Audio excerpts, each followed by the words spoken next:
Hey everyone, welcome to CLAT point and let's start आज का the Hindu news discussion. देखिए, सबसे पहले जो है वो हमारे द हिंदू के फ्रंट पेज की न्यूज़ है कि प्राण प्रतिष्ठान का जो ये कार्यक्रम है ये हो चुका है और prime minister Modi ji calls it a historic day. प्राण प्रतिष्ठान का बेसिकली मतलब जो होता है हिंदी में, दैट इज़ कि जब कोई मंदिर है उसकी स्थापना रखी जाती है, शुरू किया जाता है, तो वही है जिसको देखो इंग्लिश में कॉन्सेक्रेशन रिचुअल्स भी बोला जाता है। तो वो हुआ है, काफ़ी सारे सेलिब्रिटीज़, काफ़ी सारे लोग जो हैं कल अयोध्या पहुँचे थे। तो वो वाली चीज़ है ये, इधर एग्ज़ाम का कुछ नहीं है। कल हमने इसके बारे में जो एग्ज़ाम में क्वेश्चन बन सकते हैं वो डिस्कस कर लिया है, ठीक है। इसके बाद Chinese vessel in Indian ocean now heading to Maldives. तो मालदीव्स एंड चाइना बिल्कुल अब सगे भाई हो चुके हैं, तो इस तरीके की चीज़ें आपको देखने को मिलेगी। और आपको ये भी पता है कि मालदीव्स जो है वो अब इंडिया से थोड़ा दूर भाग रहा है, तो वो ये चीज़ है, ठीक है। अब देखिए, अभी 22 जनवरी को एक कार्यक्रम हुआ है। अब 26 जनवरी भी एक बहुत ही इंपॉर्टेंट दिन है हम पूरे देश के लिए, तो अब उसका प्रोग्राम शुरू हो चुका है, उसकी तैयारी शुरू हो चुकी है। तो ahead of Republic day curbs in places for parade rehearsal, ठीक। सिक्योरिटी बहुत ज़्यादा टाइट रहती है दिल्ली में फॉर 26 जैन, तो वो वाली ये न्यूज़ है। इसके बाद देखो यहाँ पे हमारी जो स्टेट्स न्यूज़ हैं इतना कुछ खास नहीं है। Then let's come to the editorial वाला पेज। यहाँ पे देखिए राम टेम्पल के ऊपर एडिटोरियल निकले हैं। कोई बहुत ज़्यादा हमें उसको डिस्कशन करने की ज़रूरत नहीं है, और एडिटोरियल आप चाहें तो रीड कर सकते हैं। आज एक इम्पॉर्टेंट टॉपिक जो है ना, हम वो खालिस्तान क्राइसिस के ऊपर देखेंगे। एक्चुअली अभी कल ही की न्यूज़ है, अयोध्या में जो है कुछ मतलब संदिग्ध लोग पकड़े गए हैं जिनका लिंक जो है वो खालिस्तान से निकल रहा है। तो पहले तो आपको ये पता होना चाहिए खालिस्तान क्या है। कुछ समय पहले जो है एक अमनदीप करके इंसान थे, वो खालिस्तान के थे, काफ़ी ज़्यादा वो न्यूज़ में थे। तो ये पूरा खालिस्तान क्राइसिस आपको समझ में आनी चाहिए, पता होनी चाहिए, तो वो अभी हम कवर करेंगे, ठीक है। तो यहाँ पे देखिए फिर there is nothing like that कि जो हमें बहुत ज़्यादा एग्जाम के पर्सपेक्टिव से पढ़ने की ज़रूरत है। फॉरेन पेज पे आ जाते हैं। Zelensky propose Ukrainian citizenship for foreign fighters, कि भाई हमारे देश से आगे लड़ो, तुम्हें यूक्रेन की सिटीजनशिप मिल जाएगी। देन जर्मनी में जो है प्रोटेस्ट चल रहा है, जो वहाँ की जनता जो है, वहाँ की जो भी अभी सरकार है उसके अगेंस्ट में है, तो उस चक्कर में हो रहा है। एक्चुअली एक पॉलिसी है, वो कभी डिटेल में डिस्कस करूँगा कल या परसों के सेशन में, जिससे कि आपको समझ में आएगा, क्योंकि अभी ऐसे समझ में नहीं आएगा। Dozen buried 8 confirmed killed in south west China landslip, 3 Pakistan university shut over security threats. Pakistan में तो ये चीज़ें बहुत कॉमन है। Iran and Pakistan envoys to return to duty as ties improve. Iran guard killed in Israel strike in Syria put to rest. Ron DeSantis end his US presidential bid, Haley sole contestant against Trump. तो let's see, इस बार US का election बड़ा interesting होने वाला है। क्या Trump वापस आएंगे या हेले लड़ेंगी, जीतेंगी, ये तो समय बताएगा, ठीक है। देन देर इज स्पोर्ट्स का न्यूज़। एग्जाम का पर्सपेक्टिव यहाँ पे नहीं है। Kohli pulls out of first two test citing personal reason. The thing is कि these are not for our exam, तो अपने को पढ़ने का मतलब नहीं है। चलिए फिर ऐसा नहीं है स्पोर्ट्स आपके एग्जाम में नहीं आता है, बट आज कोई ऐसी न्यूज़ नहीं है। और क्लैट में वैसे क्वेश्चंस नहीं आते हैं स्पोर्ट्स के, पर इट डज नॉट मीन कि वो कभी नहीं आएगा। कहीं लिखा नहीं है स्पेसिफिकली कि स्पोर्ट्स रिलेटेड क्वेश्चन हम नहीं पूछेंगे। तो जैसे कोई इंपॉर्टेंट इवेंट हो, जैसे भी वर्ल्ड कप चल रहा है अंडर 19 का, तो उसके बारे में पता होना चाहिए, ठीक है। आईपीएल में सबसे महंगा खिलाड़ी कौन बिका, तो ये सब बेसिक चीज़ें आपको पता होनी चाहिए, ठीक है। चलिए अब आज का हमारा जो इंपॉर्टेंट टॉपिक है वो हम खालिस्तान वाला करने जा रहे हैं।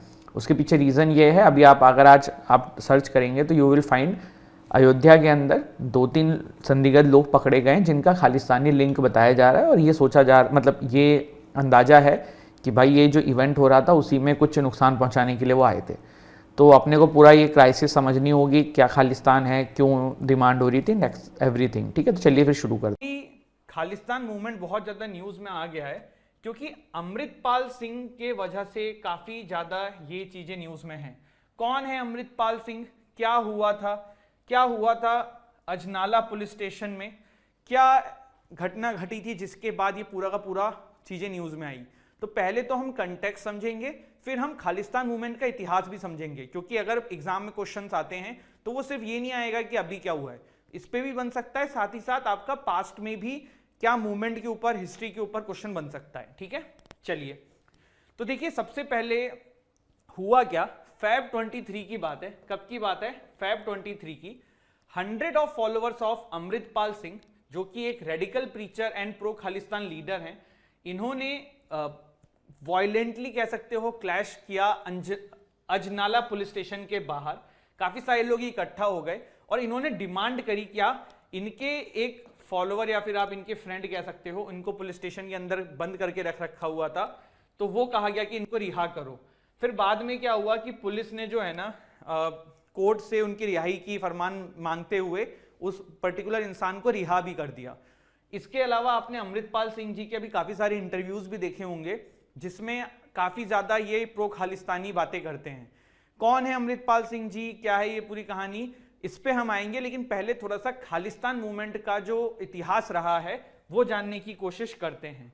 देखिए खालिस्तान मूवमेंट कहां से ये चीज आती है, क्या है ये पूरी बात। देखो जब जिन्ना थे ना तो उनका ये कहना था कि भाई दो कंट्रीज होनी चाहिए, हिंदुओं के लिए इंडिया और मुस्लिम्स के लिए पाकिस्तान, यही था ना। लेकिन हमारी जो देश की कांग्रेस थी उन्होंने ऐसा कहा कि ऐसा नहीं है, भारत जो है ना वो सिर्फ एक रिलीजन का देश नहीं है, यहाँ पे बहुत सारे रिलीजन रहते हैं, सिखों का भी है, मुस्लिम्स का भी है, और हम इसको सिर्फ और सिर्फ एक रिलीजन का नहीं बनाएंगे। लेकिन जिन्ना ने पाकिस्तान को एज इस्लामिक कंट्री की तरह आगे लेके गए। उसके बाद क्या हुआ, देखो उसके बाद ये हुआ कि जब खालिस्तान मूवमेंट हुआ, जब ये दोनों देश का पार्टीशन हुआ तो आपने देखा कि पंजाब जो है ना उसके दो भाग हो गए, एक पाकिस्तान में चला गया, एक इंडिया में आ गया। इससे सिर्फ यही चीज नहीं हुई, जैसे कि आपने देखा डेरा बाबा गुरु नानक जी का जो गुरुद्वारा साहिब जो है, ठीक है, हमने ये देखा कि वो Pakistan I am extremely sorry. हाँ, तो हमने यहां पे देखा कि करतारपुर कॉरिडोर के बारे में हमने पढ़ा था, वो कहां चला गया, वो पाकिस्तान साइड में चला गया। ऐसे ही बहुत सारी रिलीजियस इंपॉर्टेंट चीजें सिख कम्युनिटी की पाकिस्तान साइड में चली गई, काफी सारे इनके रिलेटिव्स पाकिस्तान साइड में चले गए। तो उस समय एक फ्रैक्शन जो था सिख कम्युनिटी का, उनका ये डिमांड हुआ कि भाई एक नया देश बनाओ, खालिस्तान। देखो सबसे बड़ी चीज क्या हुई थी कि जब आधा पंजाब जब पाकिस्तान में गया तो वहां पे जितने भी हिंदू या सिख थे मोस्टली वो इंडिया में आ गए, और जो इंडिया वाले साइड के पंजाब में जो मुस्लिम्स थे वो पाकिस्तान चले गए। तो ये सभी का उस फ्रैक्शन में से एक पर्टिकुलर फ्रैक्शन था जो डिमांड करता था कि खालिस्तान बनना चाहिए। अब थोड़ा सा इसको अगर हम फैक्ट बेसिस पे देखें कि क्या है कहानी, क्या है सिचुएशन, तो फिर अब आगे बढ़ते हैं। देखो 1955 तक एक डिमांड हो रही थी कि एक लिंग्विस्टिक बेसिस पे अलग राज्य बना दिया जाए और उसमें जो है पूरा का पूरा जो सिख कम्युनिटी है उनको एक अलग प्रॉपर स्टेट का दर्जा मिल जाए। लेकिन 1955 में जब स्टेट रीऑर्गेनाइजेशन एक्ट आया तब लिंग्विस्टिक बेसिस पे हमारे यहाँ पे नए राज्य बनाने को मना कर दिया गया। 1966 में दो डिवीजन होता है, पंजाब एंड हरियाणा, जिनकी कैपिटल चंडीगढ़ कॉमन कर दी जाती है। इस पे भी बहुत डिस्प्यूट होता है कि चंडीगढ़ जो है पंजाब कहता है, हरियाणा कहता है नहीं हमारी है, बाद में एक हिमाचल प्रदेश भी बनता है आपका। अब उस समय ना देखिए पंजाब में ना अकाली दल करके एक पॉलिटिकल पार्टी थी जो काफी ज्यादा पॉपुलर थी वहां के लोगों के बीच में। ये लोग डायरेक्टली खालिस्तान का डिमांड नहीं करते थे, बट हाँ ये सिख कम्युनिटी के लिए अलग अलग टाइम पे आवाज उठाते थे। फिर देखिए क्या हुआ, फिर हुआ ये कि थोड़ा सा और जान लेते हैं पहले, फिर आएंगे आगे। तो देखिए लाहौर जो कैपिटल ऑफ महाराजा रंजीत सिंह जी की थी, जो कि ग्रेट सिख एम्पायर था, वो पाकिस्तान में चला गया था। इसी तरीके से नानक साहिब जो था, birth place of Guru Nanak, वो भी पाकिस्तान साइड में चला गया था। तो इस तरीके से बहुत सारी चीजें थी जो मैंने आपको पहले ही बता दी है, वही यहाँ पे स्लाइड में लिखी हुई है कि भाई पाकिस्तान में चली गई थी, इसीलिए सिख कम्युनिटी जो है अलग स्टेट का डिमांड कर रही थी। फिर देखिए हुआ क्या, जो मैंने आपको बताया कि अकाली दल करके एक पॉलिटिकल पार्टी थी उस समय जो पंजाब में काफी ज्यादा पॉपुलर थी, सिख कम्युनिटी के बीच में काफी ज्यादा पॉपुलर थी। तो इन लोगों की एक मीट होती है जिसको आनंदपुर साहिब में मीट होती है, जिसको आनंदपुर साहिब रिजोल्यूशन के नाम से जाना जाता है। इसमें ये लोग डिमांड ये रखते हैं कि चंडीगढ़ इनको मिल जाए, दूसरा कि जम्मू एंड कश्मीर टाइप का सिचुएशन पंजाब में कर दिया जाए, मतलब फॉरेन अफेयर्स जो सरकार है, सेंट्रल गवर्नमेंट है, वो देखे, बाकी स्टेट को ऑटोनॉमी दे दी जाए, वो अपने चीजें ले सके, अपने फैसले ले सके, और इस तरीके की बहुत सारी डिमांड आई थी। अब खालिस्तान की कोई डायरेक्ट यहाँ पे डिमांड नहीं थी, बट हाँ थोड़ा बहुत आप ये कह सकते हो कि ऑटोनॉमी की बात करी गई थी। जैसा उस समय जम्मू कश्मीर में चल रहा था वैसा ही पंजाब में चलाने की डिमांड मांगी जा रही थी। तो यहाँ पे आप ये कह सकते हो कि हाँ भाई डायरेक्टली कोई डिमांड नहीं थी खालिस्तान की यहाँ तक। लेकिन फिर देखो क्या हुआ 1978 के अंदर। पहले तो देखो ये निरंकारी सेक्ट क्या होता है सिख कम्युनिटी के अंदर। एक ना फ्रैक्शन है सिख कम्युनिटी के अंदर जिसको निरंकारी सेक्ट के नाम से जानते हैं। ये क्या होता है, ये लोग ना अभी भी गुरुओं को मानते हैं, लेकिन आपको पता है कि अब सिख कम्युनिटी के अंदर जो 10th गुरु थे, उसके बाद गुरु ग्रंथ साहिब जी को फाइनल गुरु का दर्जा देते हुए आगे फॉलोअर्स, आगे गुरु का सिस्टम जो है खत्म हो गया था। लेकिन ये लोग अभी भी गुरुओं को मानते हैं, तो इसको ना सिख कम्युनिटी में कुछ लोग बहुत क्रिटिसाइज करते हैं। अब हुआ क्या, यहां पे एंट्री होती है जरनैल सिंह भिंडरवाला जी की। ये जो है ना वो इस कम्युनिटी के अगेंस्ट में काफी कुछ बोल देते हैं। 1978 में एक मीट हो रही होती है निरंकारी सेक्ट की, वहां पे काफी भड़काऊ भाषण दे देते हैं, और उसके बाद ना दोनों फ्रैक्शंस के बीच में एक बहुत मैसिव लेवल पे वायलेंस क्रिएट हो जाता है। अब यहां से ना भिंडरवाला जी की शुरुआत होती है। पहले देखो जब भिंडरवाला जी नए नए सामने आए थे तो ये डायरेक्टली खालिस्तान की डिमांड नहीं करते थे, लेकिन हाँ इनडायरेक्टली काफी बार जैसे इनसे पूछा जाता था कि कुछ इस तरीके की बातें, तो उसमें इनडायरेक्टली ये रेफर करते थे कि हाँ भाई ऐसा कुछ होना चाहिए। तो इनके जो एक्शन थे वो इनडायरेक्टली खालिस्तान को सपोर्ट करते थे, बट डायरेक्टली इन्होंने कभी नहीं मांगा। फिर देखो क्या हुआ, इनकी पॉपुलैरिटी धीरे धीरे बढ़ने लगी, इनके डिमांड आने लग गई कि पंजाब को थोड़ा सा ऑटोनॉमी दी जाए और इस तरीके की चीजें। साइड में जो प्रो खालिस्तान विचारधारा थी वो भी इनकी दिखने लगी। तो फिर धीरे धीरे पंजाब के अंदर ना वायलेंस बहुत ज्यादा बढ़ गया। एक लाला जगत राय करके जर्नलिस्ट थे जो इनको काफी क्रिटिसाइज करते थे, उनका मर्डर हो गया। 1980 के अंदर पंजाब में एक इंसिडेंट हुआ जिसमें एक बस के अंदर ये ढूंढा गया कि कितने लोग हिंदू हैं और उनको मार दिया गया सिख कम्युनिटी को छोड़ के। तो इस तरीके के इंसिडेंट जो है ना आपको पंजाब में देखने को मिले। अब हुआ क्या, हुआ ये कि देखो आप ये कह रहे हो कि सर ये सब जब हो रहा था तब गवर्नमेंट क्या कर रही थी, तो दोनों चीजें हैं। गवर्नमेंट देखो पॉलिटिकल प्रेशर की वजह से भी कोई कदम नहीं उठा रही थी कि भाई वोट बैंक एंड ऑल। दूसरा ये भी था कि बहुत सारे लोगों की सिंपैथी भी थी जो उस समय पंजाब पुलिस में थे या पंजाब सरकार के अंदर थे, सिंपैथाइजर्स थे इनके मोटिव के, तो इसीलिए इन पे ज्यादा कोई कड़क डिसीजंस नहीं लिए जा रहे थे। अकल तख्त जो है आपको पता है कि कितना होली प्लेस है ये, वहां को जो भिंडरवाला जी हैं इन्होंने जो है ना वो सेंटर बना दिया, और सेंटर बना के वहां से ये सारे कदम उठाने लगे। अकल तख्त आपको पता है कितना होली प्लेस है फॉर सिख कम्युनिटी, तो वहां से सारी चीजें होने लगी। अब एक बार ना इनकी अरेस्ट की भी डिमांड हुई थी, सरकार ने कहा कि आप अरेस्ट हो जाओ। तब इन्होंने कहा कि चलो ठीक है मैं अरेस्ट होऊंगा, भिंडरवाला ने।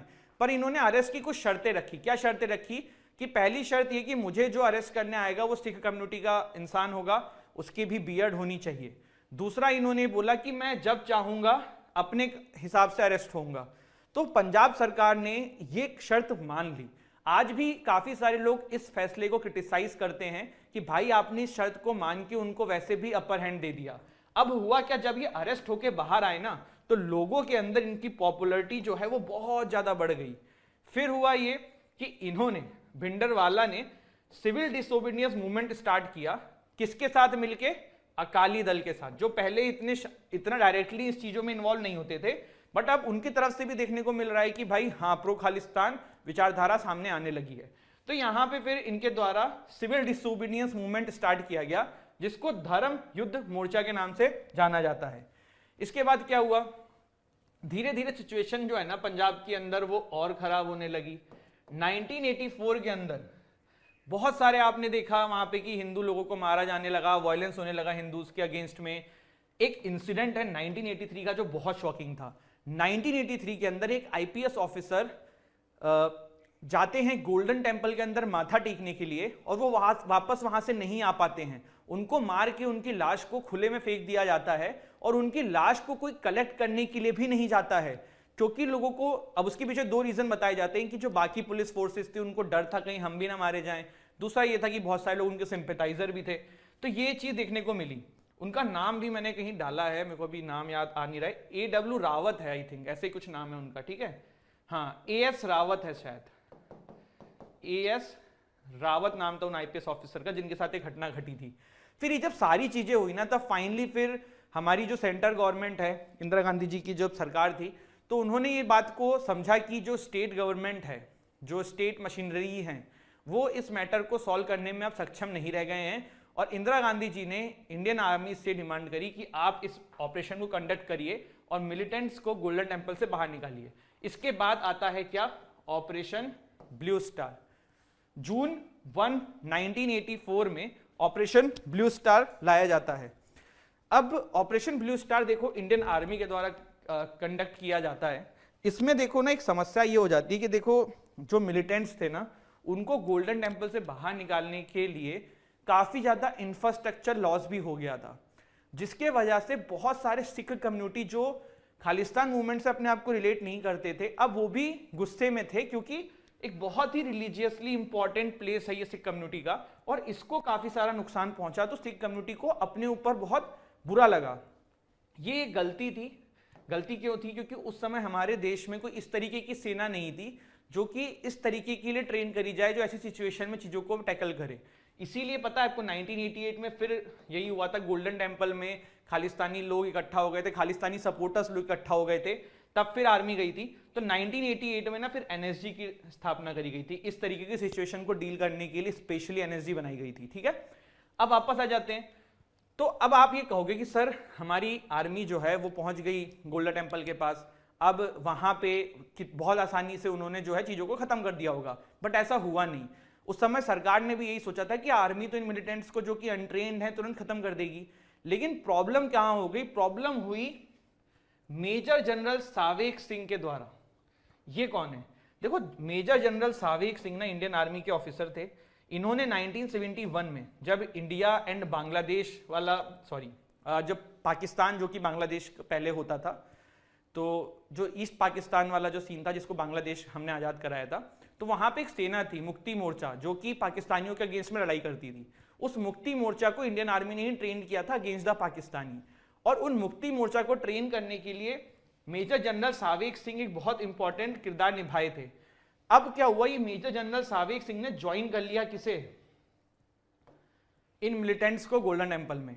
अब इन्होंने उनको ट्रेन किया कि कैसे कैसे आप चीजों को टैकल कर सकते हो, कहां पे राइफल तैनात होगी, कहां पे लोग खड़े होंगे, कैसे क्या होगा, क्या नहीं होगा। इसके वजह से जो ये मिलिटेंट्स थे, इनके पास भी काफी ज्यादा स्मार्टली तरीका आ गया कि कैसे वो लोग जो हैं वो इंडियन आर्मी से लड़ सकते हैं। और उसका फायदा लेते हुए ये जो युद्ध, मतलब ये जो एक छोटा सा वायलेंस था बिटवीन, या फिर जो छोटा सा एक क्लैश था between Indian army and militant, से काफी लंबा चल गया और काफी सारे इंफ्रास्ट्रक्चर का नुकसान हो गया, जिसकी वजह से काफी सारी सिख कम्युनिटी भी नुकसान इस पे आक्रोश व्यक्त कर रही थी। अक्टूबर 31, 1984 प्राइम मिनिस्टर इंदिरा गांधी जी को असैसिनेट कर दिया गया उनके 2 सिख बॉडीगार्ड्स के द्वारा। बाद में ये भी देखा गया कि Sikh nationalist based in Canada, उन्होंने एक एयर इंडिया की फ्लाइट को उड़ा दिया था, जिसमें कि 329 पीपल का देहांत हो गया था। तो ये सारी सिचुएशन ऐसे ही चलती रही। उस समय बहुत ही ज्यादा क्लैशेस होने लगे सिख कम्युनिटी हिंदू कम्युनिटी के अगेंस्ट में, और बहुत सारी प्रॉब्लम्स हमारे देश में देखने को मिली। अब आपके दिमाग में आएगा कि सर प्रेजेंट सिचुएशन क्या है खालिस्तान डिमांड को लेके। तो देखो, प्रेजेंट सिचुएशन क्या है कि जब यहाँ पे बहुत सारा वायलेंस हुआ और बहुत सारी चीजें हुई ना, तो उस समय जिन लोगों के मन में ये चीजें थी भी, वो धीरे धीरे खत्म हो गई। 1991 के बाद एलपीजी रिफॉर्म्स आए, इंडिया ने डेवलप किया, लोगों ने डेवलप किया, तो समय के साथ ये सारी चीजें जो है खत्म हो चुकी है। आज की डेट में भारत के अंदर जो पंजाब है, वहां के लोगों के मन में ये सब डिमांड नहीं है। ये डिमांड किसके अंदर है? मोस्टली जो बाहर के देशों में जाके लोग सिख कम्युनिटी के लोग रह रहे हैं, उसमें से कुछ लोगों की, दूसरा किसी की जो पॉलिटिकल फायदे की चीजें हैं उन लोगों की, तब उन्हीं लोगों की ऐसी डिमांड रह गई हैं। लेकिन अभी ये रिसेंट में चीजें क्यों इतनी बढ़ गई हैं? अभी रिसेंट में चीजें इसलिए बढ़ गई हैं कि भाई ये जो इंसान है, इनका नाम क्या है? इनका नाम है आपका अमृतपाल सिंह, 29 एज के हैं। देखो, ये यूएई से आए, इनको बहुत फ्लुएंट इंग्लिश आती है, बहुत अच्छा कम्युनिकेशन स्किल है, और बहुत मतलब फैक्ट्स पे बात करते हैं। जैसे कि ये कहते हैं कि डेमोक्रेसी में अपनी बात रखने का क्या दिक्कत है, तो अगर हम खालिस्तान की बात कर रहे हैं, डिमांड कर रहे हैं, तो इसमें गलत क्या है? डेमोक्रेसी हमें अधिकार देती है, freedom of speech and expression. तो मतलब बहुत फैक्चुअल बात करने की कोशिश करते हैं। तो इनको ना लोग भिंडरवाला 2.0 के नाम से जान रहे हैं, और इनकी फॉलोअर्स जो है ना धीरे धीरे काफी ज्यादा बढ़ रहे हैं। तो इसी वजह से अभी क्या हुआ, अभी काफी सारे लोग पंजाब सरकार को क्रिटिसाइज कर रहे हैं कि जिस तरीके से आपकी पुलिस ने घुटने टेक दिए इनके सामने, ये तो वही इंसिडेंट हो गया जब भिंडरवाला के सामने उस समय की सरकार ने घुटने टेक दिए थे, और फिर उसके बाद क्या हुआ था सबने देखा था। तो इस तरीके का जो कदम है पुलिस के द्वारा कि भाई हथियार मतलब घुटने टेकते हुए उस बंदे को फाइनली रिहाई करवा दिया गया, ये कितना सही है कितना गलत है, यही क्रिटिसिज्म अभी काफी ज्यादा हमारे देश में अलग अलग फैक्शंस में अलग अलग बातों के साथ चल रहा है। तो ये पूरा ये मसला था, एंड आई होप आपको ये चीज जो है क्लियर हो गई हो कि क्या है मामला, कैसे चीजें हुई हैं, क्यों हुई हैं।